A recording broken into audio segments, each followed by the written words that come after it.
Welcome to the Etsy Conversations podcast, featuring inspiring interviews with Etsy shop owners, hosted by Ijama Elazu. Hi, and welcome to the Etsy Conversations podcast. I'm your host, Ijama, and I thank you for joining me for another episode. And this week, my guest is someone who I first met, quote, met, because I meet everyone online, about a year ago when she sent me an email, and now she has her Etsy shop. And I really want to talk about just what has happened in that period of time. My guest is Marie, and she runs the Etsy shop Maad Goods, and that's MAAD Goods, GOODS, which of course I will link to in the show notes for this episode. But before that, Marie, thank you so much for being my guest. Thank you for wanting to be on the podcast, and welcome. Hi, Ijima. Thank you so much for having me. It's awesome. I'm super excited. You're so welcome. Now, before we get into the conversation, let's just talk a bit about you. Now, you and I first communicated back in 2016, and you sent an email. At the time, you were listening to the podcast, but you had reservations about opening your Etsy shop back then.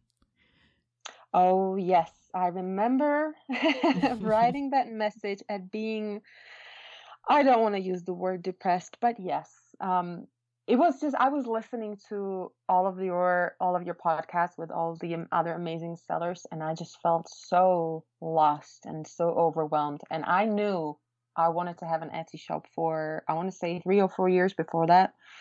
But it took me such a long time to actually get myself, not just,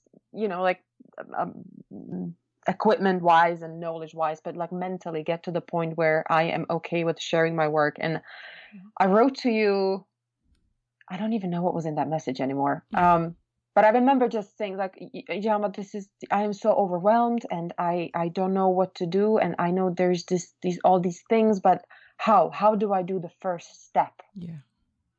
And you had some hesitation too about just coming onto the platform because you weren't, and I think what I read behind that was you weren't really sure how your products would be received, if they would be well received, and it sounded like it was just something really personal for you. But you're now on Etsy, you're selling your handcrafted leather and canvas bags. People are loving them, I can tell from the reviews that they've left for you. So at what point did you decide it was time to just step out and put them out there? I would love to give you some amazing uplifting answer, but I think I honestly just closed my eyes and clicked a button. And if I did not close those eyes, I don't think I would have ever done that. I am fairly detail oriented in everything. And I believe someone was also mentioning it previously, where when I started to be occupied with all the details, with everything had to be perfect, from the materials to, I felt like I had to have an answer for everything, every single thing that could have come up.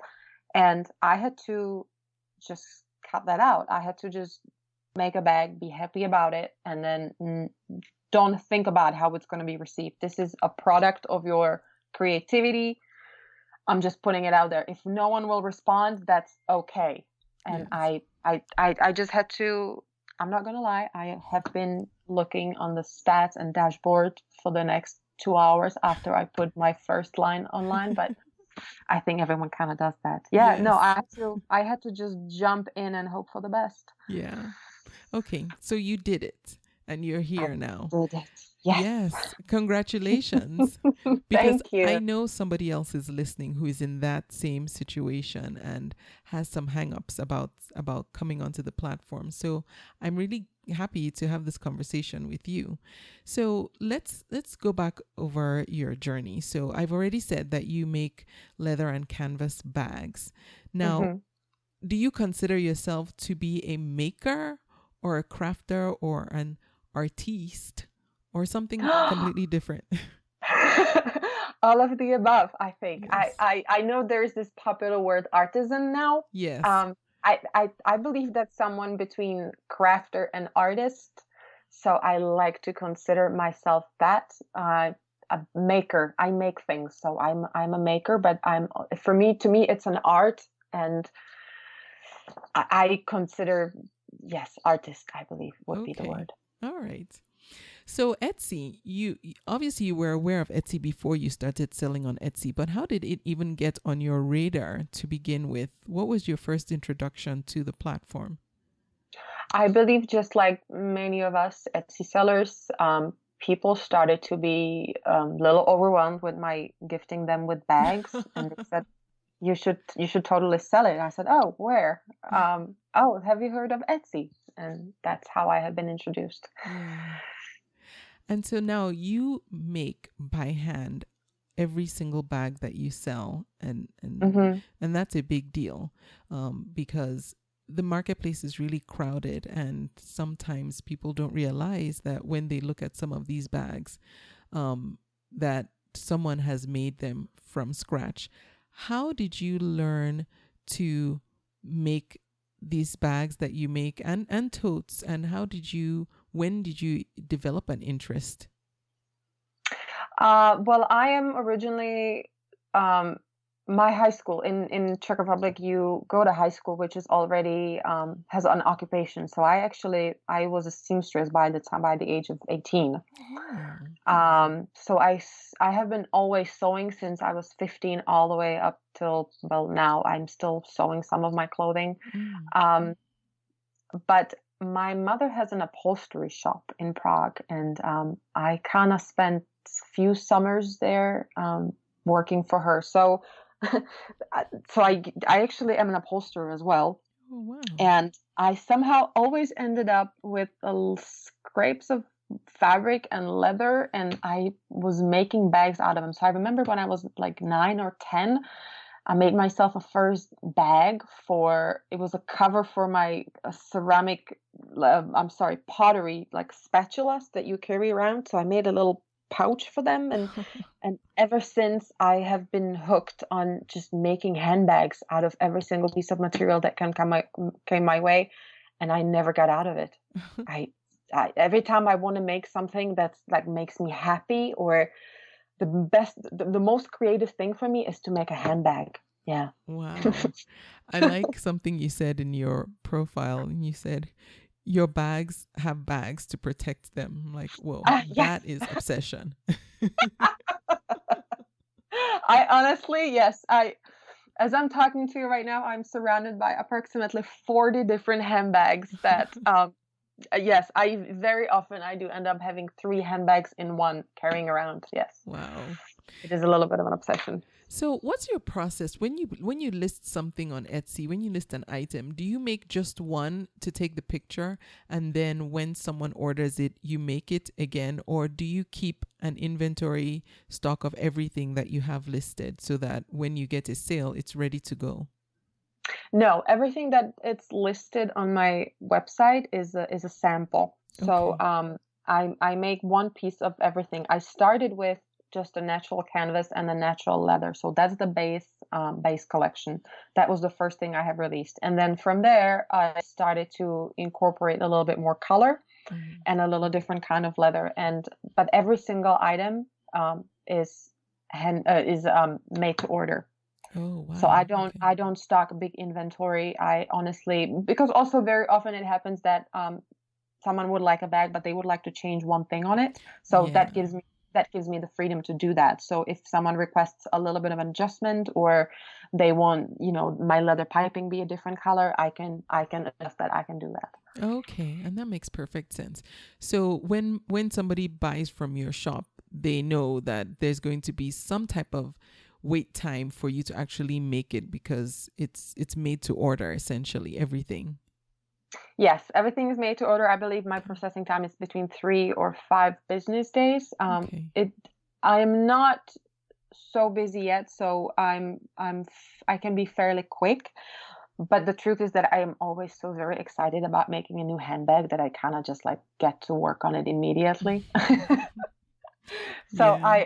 I am usually very, very fast. I'm understanding that I might have to adjust the time, for, a little bit of a longer wait time, but for now it's fine. Right. Okay. So when you originally opened your shop, was your intention to make this your make your full-time living from making and selling your bags? Because I hear a lot of passion behind what you're doing, and you've been doing this for such a long time. So has that always been your goal, or is that your goal, to make this what you do for a living? Absolutely. Yes, I do consider this my full-time job, although I work other part-time job. I'm still not in a position to just be fully dedicated to Etsy, Okay. although I am in my heart.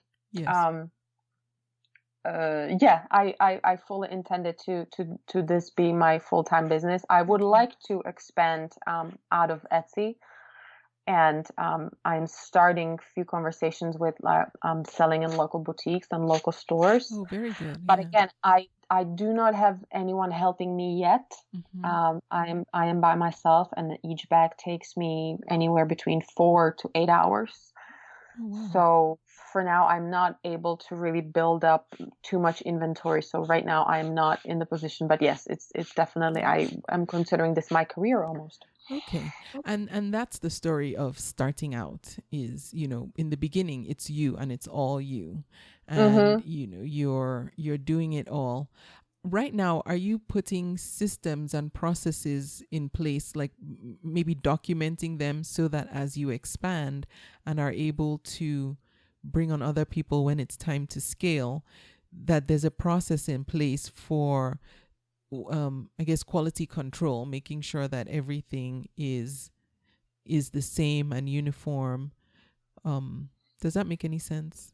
Yes, it does. That was one of the things that I felt so overwhelmed at the beginning because I I knew that I'm gonna have to keep it organized in order to reproduce one of my bags, because I have always either did a custom work that I did a one bag for one person made to order, and I have never made that bag again, and Mm. everything that I put into it would just be on that one bag. But I knew that if I want to have multiples done, that I have to keep a system. So I do have pretty organized way of patterning, Mm. and I do photograph any single process that I do, or there's a detail that I would like to remember, that I photograph it and I keep it on my computer. But I also still have the samples around me. So if someone places an order and I'm not entirely sure how I did it, I can Yeah. just take the sample out and look at it. Okay, that makes sense. And I know that's one of the struggles with handmade and custom made, is you also want there to be some semblance of uniformity, so that you can keep producing the same product each time. I mean, yes, there will be Hmm. variations because it's handmade, it's human made, and things are not always factory perfect. But I think that's why people shop on Etsy anyway. Yeah, but I am in my head, I'm always aiming for that factory perfect. And as I said, I'm very, very detail oriented. So I Yeah. want everything to be perfect. And that's why probably the bags take me longer than they really should, because I am so into the details. Really? Um, That 4 to oh, 5 hours sounds speedy to me, but you think that's oh, even taking. well, behind every bag, there have like each bag that is online had 4 or 5 predecessors that I have made before. Wow. That I was just not in the end happy with, or there was one detail that I felt like I cannot reproduce Mm. in the quality that I would like. So there have been dozens and dozens of handbags in my trash bin like every week Whoa. before I actually started all of this. So I specifically designed the bags the way that they are easy for me to do, and that will be also easy for someone else to do should I ever get a help from someone. Yeah. And I'm fully prepared to just.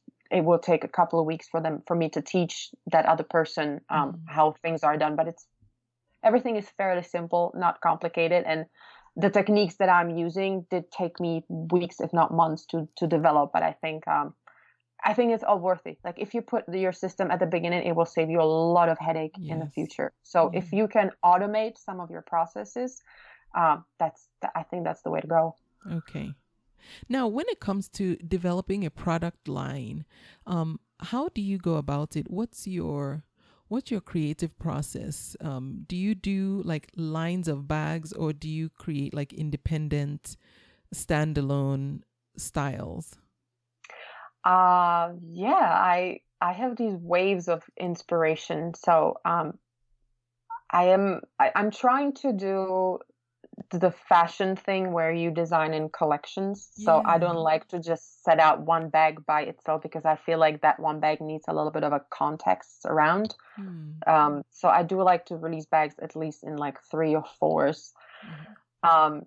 And I doodle all the time. I always have a sketchbook on me, and if you saw my house, if there is like a paper on a table, there's a likelihood that there is a bag drawn on it somewhere.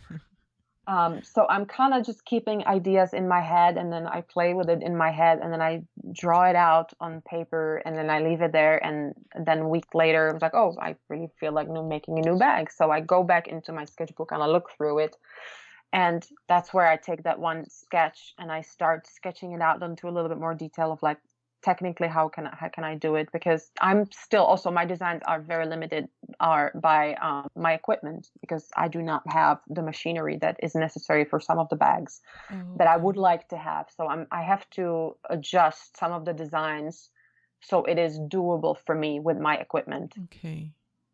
Um, so I kind of come up with that one bag, and that usually in the middle of drawing that one bag, another bag comes up as like, oh, I think this would be really nice as a collection. Like, oh, I really wish, but mostly it's kind of like every girl's dream. Like, oh, I would really like this handbag, and then I would like really like this handbag, and I go, the Yes. very like a girly, like I'm shopping in my own store kind of thing, and I get super excited, and then I start making the prototype, um, and that usually the first one is not, I'm not very happy with it, but I have learned that in the heat of a moment, you're not the best judge of the quality of your work or of your design. So I usually just put that aside and move on to something else, Yeah. and I come back to it and then see it with a fresh eyes, and decide if that's something I want to continue on. So I usually make a second mock-up or a prototype that then I wear around to see if the handle's okay, if the design is,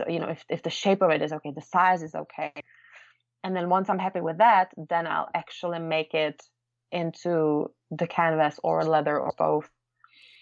And then I put it aside, and the same process goes for every single piece in that collection until I have a cohesive little capsule of, of handbags that then are going to be photographed.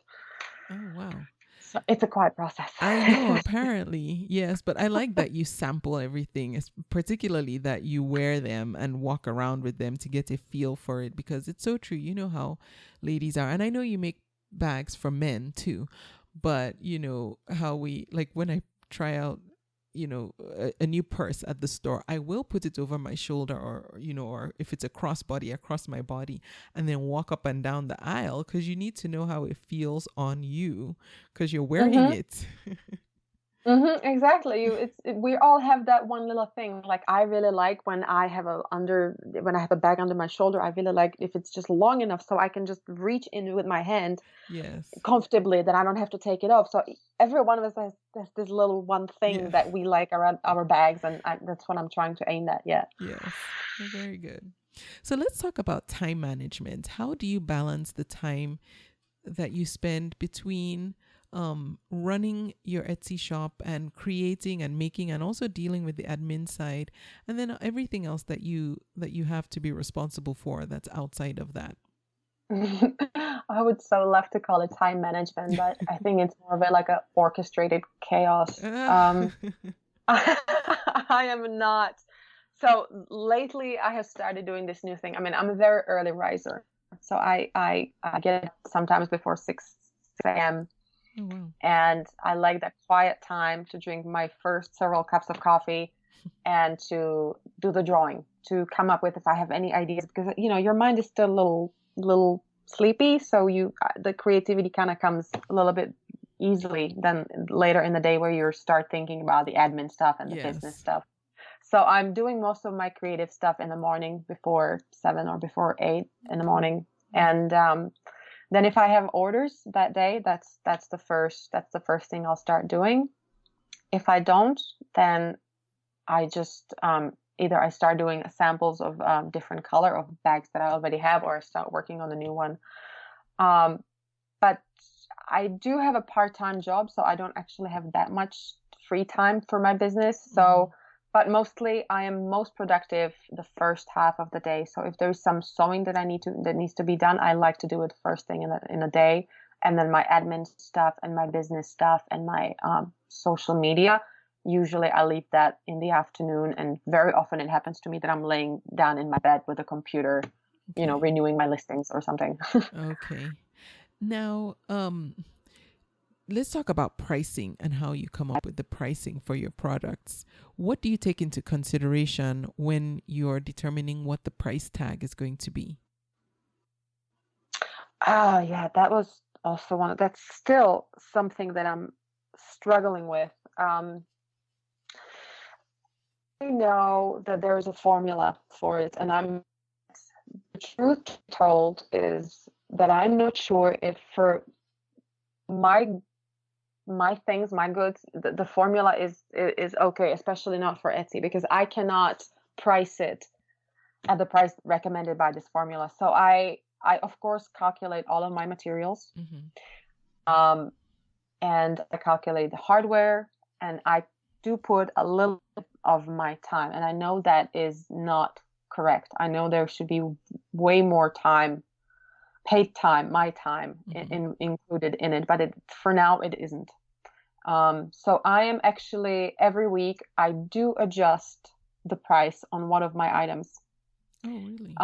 And then I'm watching if there's any more interest in it, or if there's any more significant rise in sales. Yeah. So I'm still fiddling with it. I think that's the hardest thing to do as a new seller, because of course, to me they are my babies, right? Yeah. They are my creative babies, and I am so happy to make a bag that I feel like, oh my God, don't pay me. I love making bags.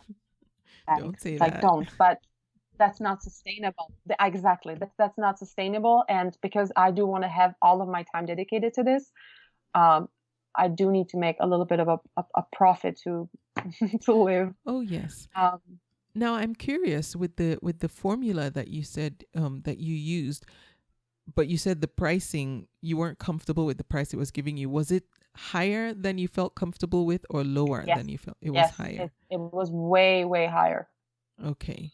And I felt, but I did, because of course I did my research on Etsy, and I used some of the apps for comparing my prices. So I tried to go the middle way of pricing. So I'm not underpricing myself, but I'm also not at the higher. I'm not at a higher level of prices. I'm somewhere in the middle. So of course I needed to somehow compare it. But yeah, the formula was way higher than what I'm pricing it at. Did you do a search on Etsy to see if there were other sellers who were selling at the higher price point and how well they were doing or seemed to be doing sales wise?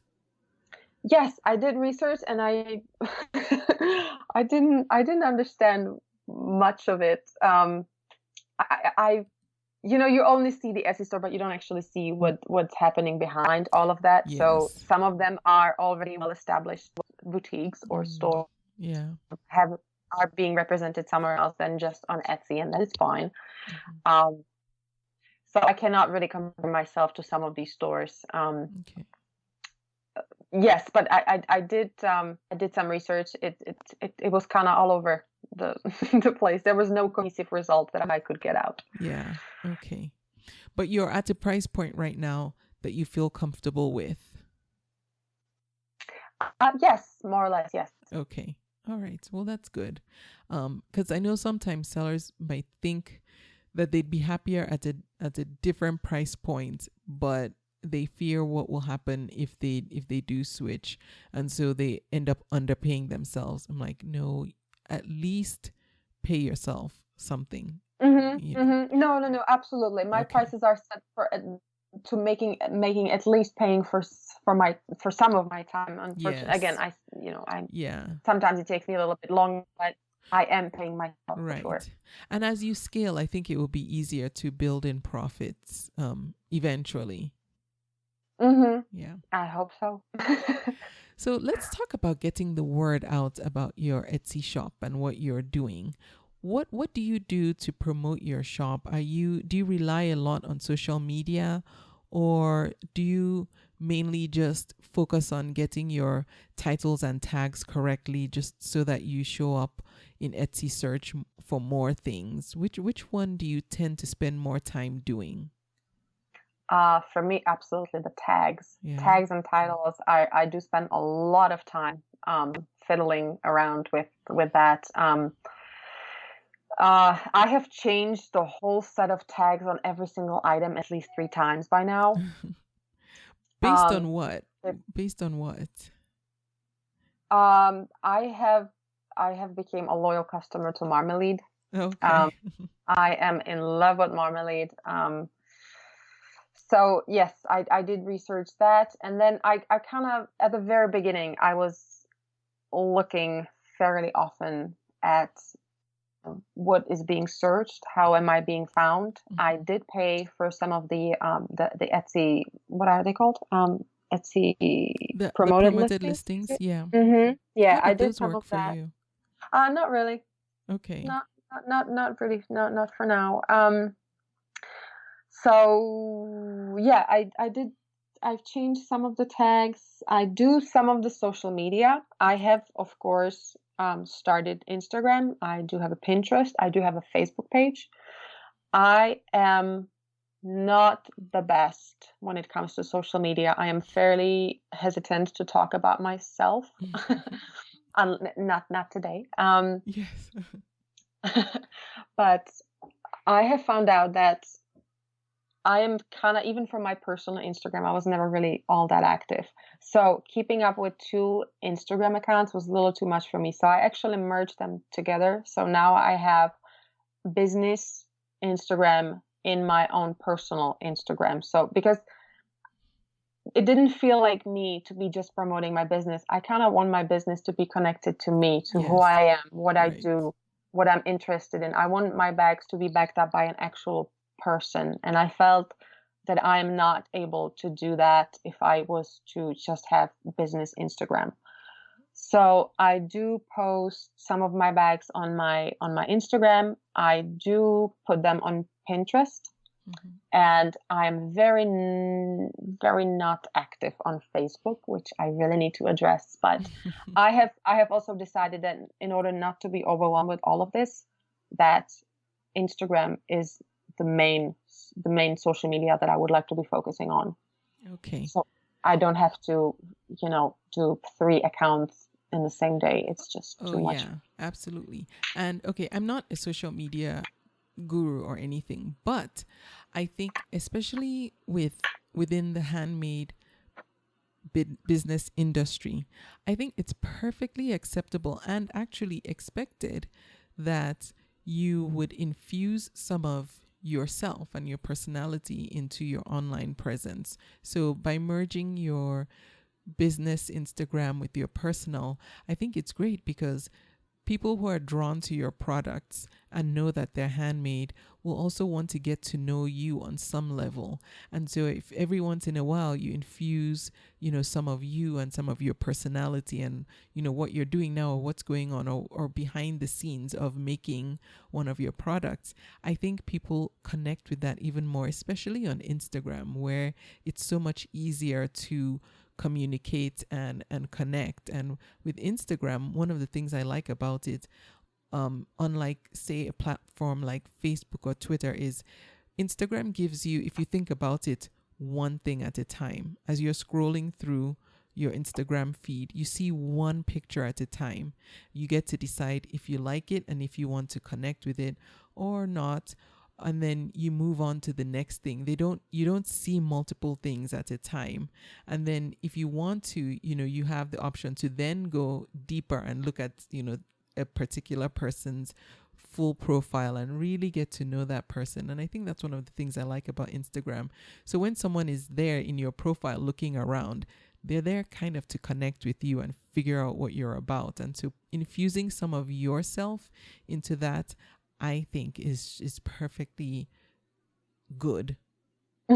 Awesome. Well, thank you. I had a little hard time with just finding the voice that I want to be also using on Instagram. Like how do you want to present your brand? And I found out that I'm just not. Okay, I'm not into marketing. I don't really understand. I just love making handbags, and I would like to share them. Yeah. So I'm still finding my voice. This is probably, it's still developing. It's still going forward somehow for me. But what I have found out personally is that I respond the best to Instagram posts that do feel like someone is behind that photo, that it's not just staged, how do they call them, flat lay, or it's not just a picture that someone took to promote an item. I like to know who that person is, what led them to this product, what led them to take that photo. That's where I find that I'm the most interested in. So that's what I'm trying to create on my own Instagram, but it's a long way. It's a long way. Okay.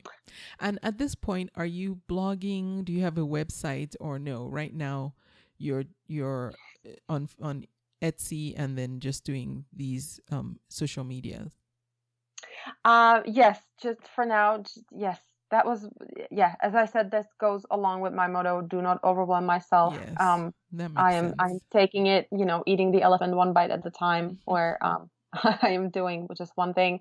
I did feel like I need to be a little bit better about it, so I have started a Facebook page for the other Czech Etsy sellers that I thought we can all somehow hang up to, and talk to each other and create a little community there. So I rather just go that way, like creating a community within, and then that way someone gain an audience or someone who wants to be listening to you because they already know you.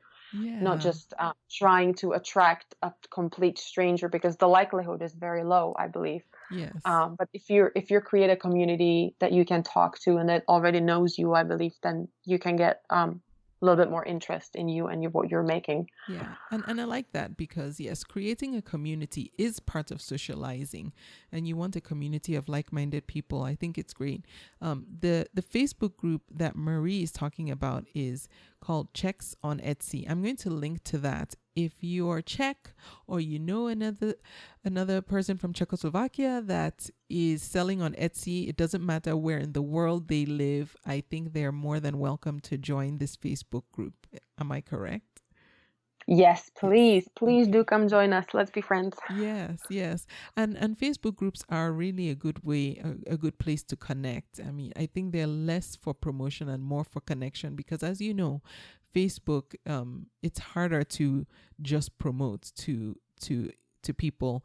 I think the better use of your time on Facebook is connecting within a group setting where people really get to know each other and then build trust that way and camaraderie.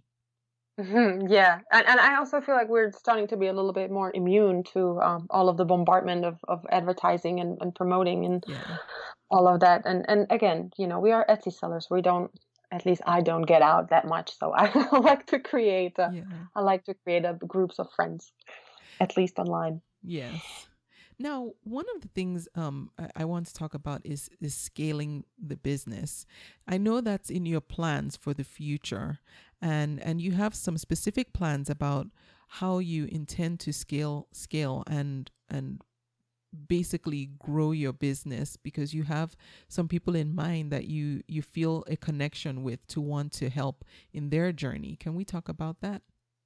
Well, as you know, just by my accent probably, I'm an immigrant to the USA. I came to the States 8 years ago, and it was hard. The beginnings in the United States as an immigrant, it's hard. And I can attest to that because I've been there. So I know. It's not the easiest thing to do.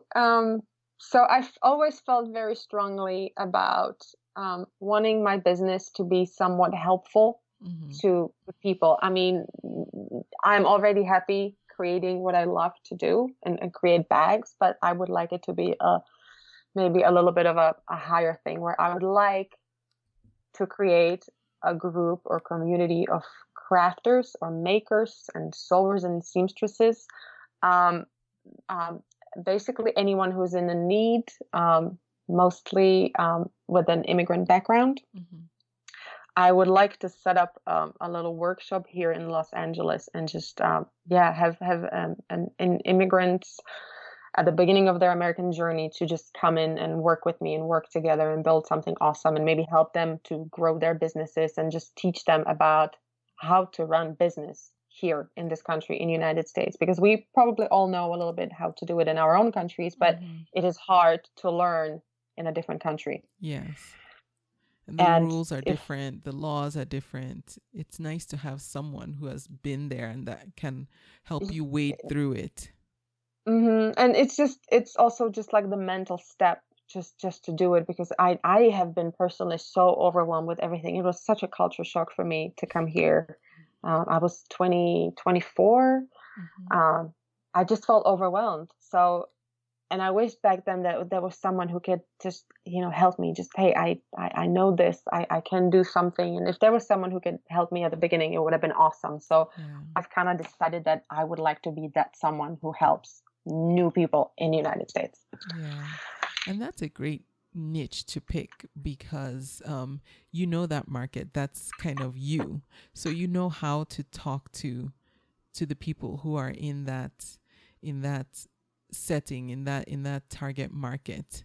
And so I give you a commendation for that, because it's not easy, and it will be so fulfilling to help people through that journey, because as you know, it can be a rough one.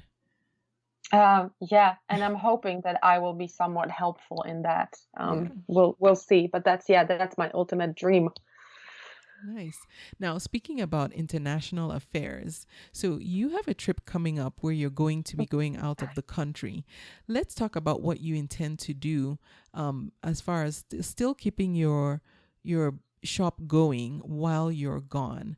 How do you plan to still maintain not your presence? You'll always have your presence on Etsy, but to keep the business going and satisfy your customers while you go, because this is something every business owner and everyone who sells on Etsy needs to deal with. There are times you just need to go on vacation or take a break, but you can't just shut everything down. Yeah, I do not want to shut anything down. Yes, next Thursday I'm leaving. I'm leaving for Dublin, Ireland. I'm super excited. And I have to say, I have not been. I think I'm just gonna keep it open and hope that I somehow make it happen when I come back. I don't know yet. I don't know what. I might just write a message saying that all of my production times might be extended by 1 or 2 days. I think that might actually allow me enough days to then work. I was thinking just writing a note to a potential customer, potential buyer, saying, "Hey, I am right now on a vacation, but I'd love to get starting on your order as soon as I get back," which would be, then and there. Yes. And I'm hoping to just keep it like that. I do not want to put it even on a holiday mode. Yes. I think I'm just going to try the very personal approach, just trying to explain things, because it's just a week. So I'm hoping I don't get orders every day. I'm not at that stage yet. So it might actually just work out for me at the beginning. Hey, look, hopefully that this week, the week that you're gone, will be like a turning point and you will get orders every day. But let me tell you, I'll give you some tips. And for anyone else who's wondering how to handle traveling or just taking a step backwards or taking some time off, but still running your business, here are some things that you can do. And I've done this and it's been, very helpful and successful. First of all, in your shop announcement, what I've done is I've put a notice in bold before the regular information that's in my announcement when I'm going to be gone for like a week. Like I was recently in San Diego for a whole week. I knew there was no way I could do any shipping. So I put, between this date and this date, any purchases made between this date and this date will be shipped after this date or on this specific date. And I gave myself like 2 days after I got back so that I could, package everything and then get them out the door. So not the day I got back, but 2 days after, so that you know how when you come back from a trip, you just need to decompress. And so I've learned, don't tell them you're going to ship it the day you get back. Give yourself a day or two. And I put that right up in the shop announcement. So when people come to the shop, it's the very first thing they see when they're reading about, about your shop or what you sell. And so for you, that would be like right where you have it saying, hello, my name is Marie. I design and create canvas and leather handbags. Right before the hello, I would put that there. Okay. Announcement. That is genius. Okay. Yes. Then in your message to buyer, you can go in and edit that just for the time you're gone and say the same thing.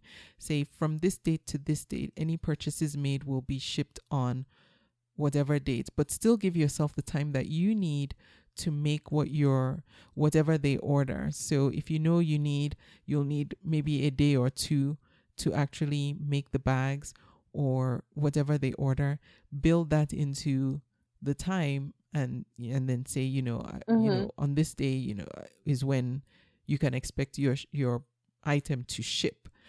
And so then it gives them a good expectation, because in case they miss the announcement and they go ahead and purchase, that message is going to come to them automatically from Etsy, and that's the very first thing they're going to see. It's going to have their receipt in it. But before they see the receipt, they'll see your message that says, this is when, if you bought between these dates, this is when it's going to come out. And then the last thing I do is I go in and I change my shipping time. So usually I have it set for, we'll ship between 1 to 3 business days. And then I go and I change that to however much time I need. So depending on how long I'll be gone, I'll change it to 3 to 5 business days or 5 to 7 business. Etsy gives you many different options. And the reason for doing that is if for whatever reason they don't see your announcement, they don't read the email that comes from Etsy, that protects you as a seller in case someone says, okay, this person took so long, they wasted my time. And Etsy will see that you did say, this is how long it's going to be before I ship. So as a seller, on Etsy, that protects you because, even if they didn't read your announcements, at least, you said it, you documented that this is the amount of time it was going to take. Does that help? Yeah, it helps me very much. Yes, Okay. Absolutely. The first 2 points you made are genius. I do have already pretty long, not long shipping time, but I do have a shipping time set up so I can comfortably Okay, so you might not even need ship. to So change that. that might be okay. Well, also other thing for my store in particular, very few times I do get an order without any conversations previously. So a lot of the buyers actually do contact me, and we do have a little bit of a contact and conversation. So I might get a chance to just explain and ask, and hey, is this a time sensitive thing? Would you allow me to take extra 2 days because of this and this situation, which I never do, but I'm hoping that that's something I could possibly do. But again, I actually think it might work out for me, but I do understand for other people who do have a lot of orders, multiple orders a day, that might be a way to go, as you said, the announcement, message to buyer, and a shipping time change. Yeah, very good. So now you can enjoy your time in Dublin. Yay! Stress-free. I'm so excited. So Marie, before you started selling on Etsy, what are some of the things, or maybe just 1 or 2 things that you did to prepare either yourself to sell on Etsy or your shop so that you could have a successful launch or just get it ready for showtime, if you will? Yes, I knew that I did not want to be stranded without supply. So the first order of my business was to getting a business license, a wholesale license, and making sure that my supplies are always available to me when I need them. I am lucky enough to live near downtown Los Angeles, where we do have a ginormous fashion district. So some of my supplies are readily available right there, but some of it, well, most of it now actually, it has to be ordered. So I made sure that the line that I came up with, that my products are made out of supplies that I can get at any given moment. and that I will never be stranded without. Okay. And then it took a lot of streamlining as well. It took a lot of research. But basically, I wanted to, if I get an order, I want to have everything in my studio already, so I don't have to stress about that. Okay. I have also, I knew that most of the successful stores have an amazing photography. I am not a photographer. I am lucky to be married to one. Oh, very So, lucky. yes. So we're kind of learning product photography together. But I have invested in a sort of a semi-professional product studio, photo studio equipment. Oh, very nice. So I can do my product photography here in my studio as well. So just those little things that I kind of guessed that might be useful. But I have used a lot of your a lot of your podcast to research things to get myself ready, or at least be familiar with some of the things. But I got lucky also enough that I have been working as an assistant to a designer here in downtown Los Angeles. So I kind of already had a little bit of a feel for what it is to create a line and then continuously keep creating it. But mostly I kind of just jumped in and hoped for the best. Yeah. Well, I think you're doing really well for just jumping in and going for it. And your product photography, are you taking a particular class or are you reading books? Because I like your pictures.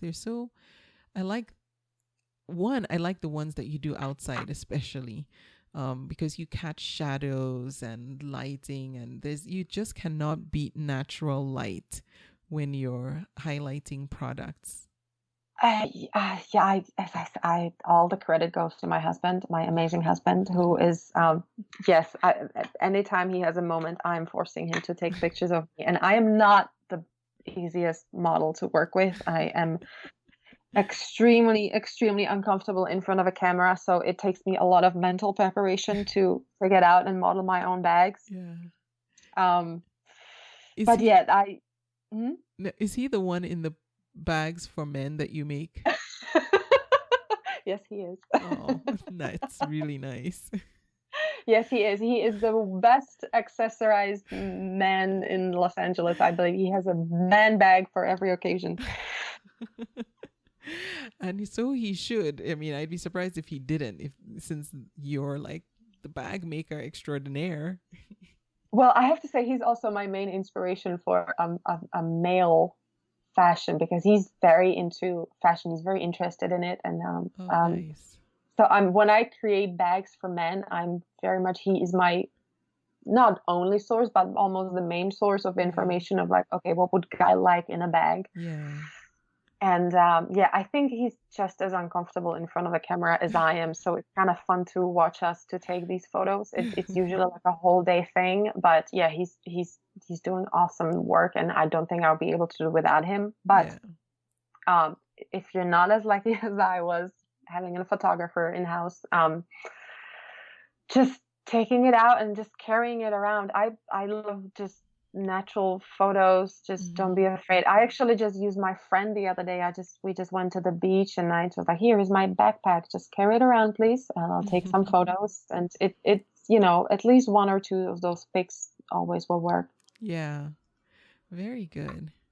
Now, Marie, I want you to talk to someone who is in a situation similar to where you were about a year ago, and just feeling like they're not sure if they're ready to put their products out there, and in a sense, I guess, put themselves out there by coming on Etsy. Today, what would you say to that person? It feels very hard right now. It felt very hard for me. Don't be overwhelmed. Don't ever expect it to be perfect the first time around. You will do something, and then you will change it 3 or 4 times, and you will keep changing it until you are happy. We're not professional marketers. We're not professional business people. We just love sharing what we do, and don't expect it to be perfect the first time around. And it's okay. It's a process. Yes. I as I said, I closed my eyes and I clicked a button, and somewhat it happened for me. I was not happy at the first time, but just to getting over that first hurdle, that first step that you will take to put your things online, that fear kind of just got smaller. It diminished a little bit, and then I did another adjustment, and then I was a little bit more happy, and I had a little less fear.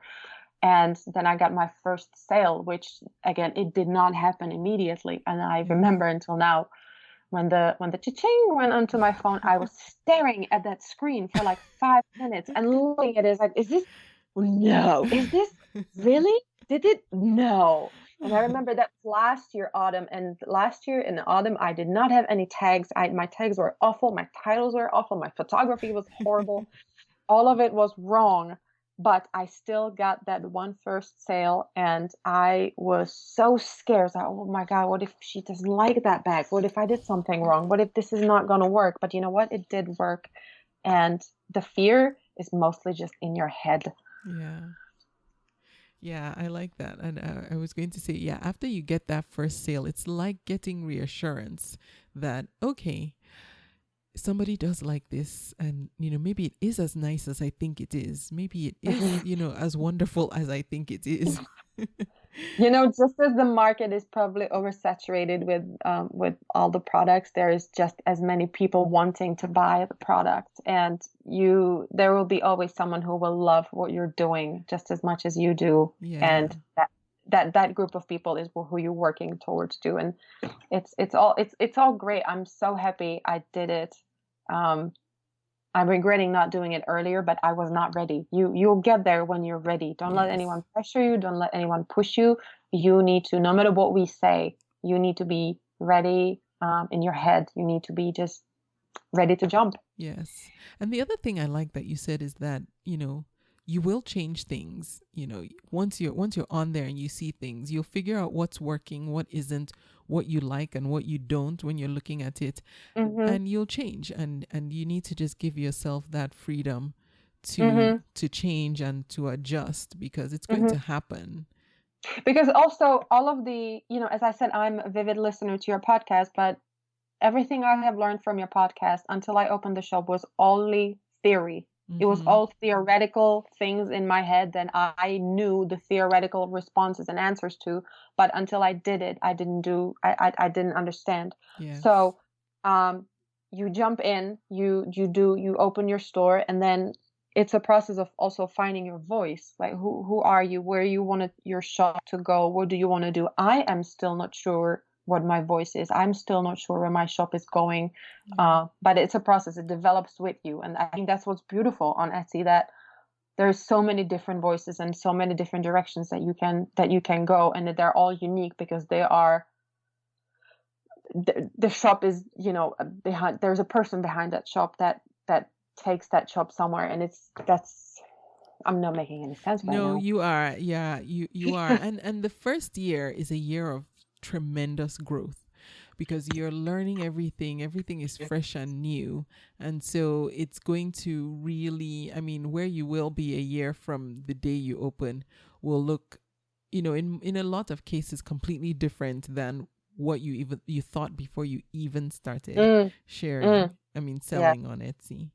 Absolutely. Yeah. It's Marie, is there something you're doing right now that you feel is working really well for you?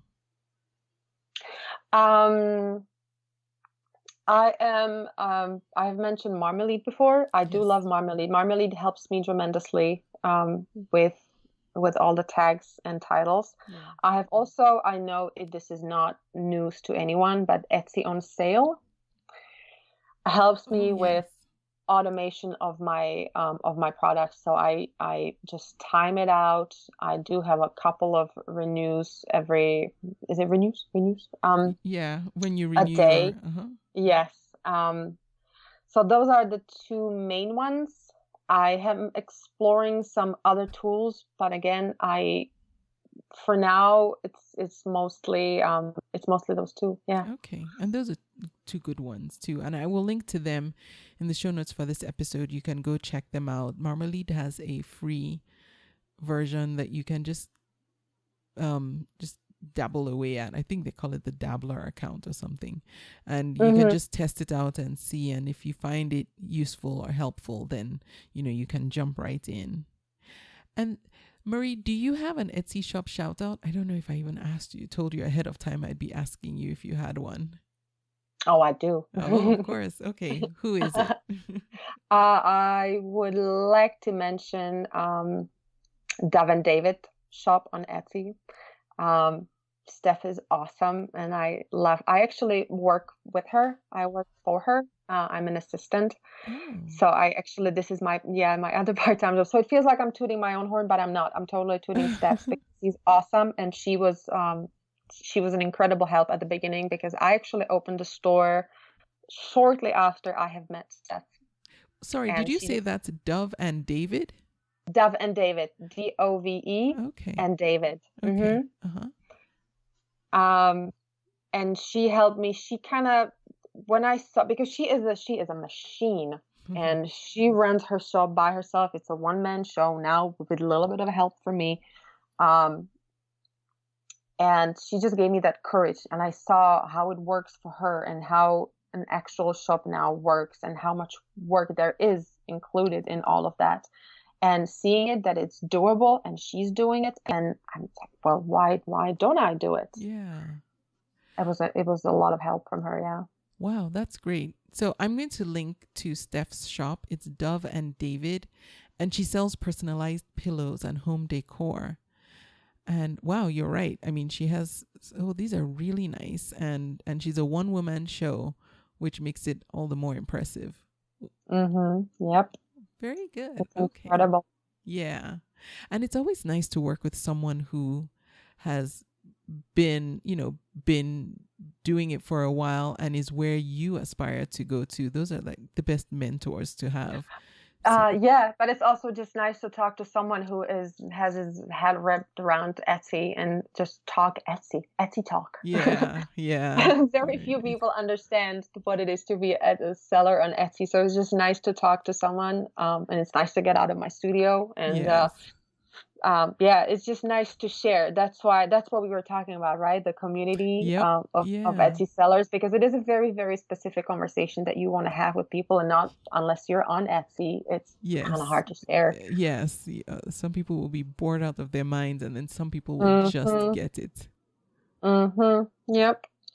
Now, Marie, what's the best way people can reach you if they want to get in touch? I'm always on my Etsy. So conversation through Etsy. I have the app on my phone. Through Instagram, my handle is Marie is Gone Fishing. Or just email maadgoods@gmail.com. I am always online. Okay. And so I will have links to all the places you can find Marie. I'll have links to her social media accounts as well as her Etsy shop where you can send her a convo. I know she has a heart to help other people. So if you're new and you're struggling, or you're not yet on Etsy and you're still wondering and you're on the fence, I think she would be a great resource to reach out to. So I will put all her contact information in the show notes for this episode. Marie, thank you so much. Thank you for reaching out, first of all, and then for coming on the podcast and sharing your story. I really think that it's going to speak to someone and be very helpful to someone on their own journey. Ijama, thank you so much for having me. I feel like a rock star, and you're awesome, and thank you for doing this. You're welcome. And I thank you for listening to the podcast. I will be back next week. Thank you for listening. You can subscribe to the podcast in iTunes, and while you're there, please leave a review too. Visit convome.com to leave a comment or feedback on this episode.